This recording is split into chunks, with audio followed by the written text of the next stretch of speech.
अवधि संसार के समस्त दर्शकन बंधुन के विनय शुक्ल का नमस्कार। अवधि संसार के ई पहला प्रसारण हो।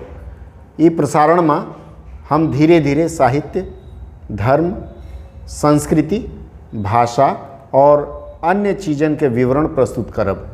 हमरे अलावा विभिन्न जिला, विभिन्न उपखंड, विभिन्न प्रखंड और विभिन्न ब्लॉक से अवधि भाषा और भाषा के प्रेमी बंधु के जुटाव हुए उस सब लोग मिलके अपने अपने इलाका के साहित्यिक, सांसारिक और विभिन्न प्रकार के प्रस्तुति के झलक प्रस्तुत करी हैं। हम आप सबसे ये आग्रह करब कि आप लोग अवधि भाषा के प्रचार प्रसार संवर्धन खातिर हमरे ये प्रयास के सराहना यदि कर सकें तो एका लाइक, सब्सक्राइब और शेयर ज़रूर करें। तब तक के लिए नमस्कार।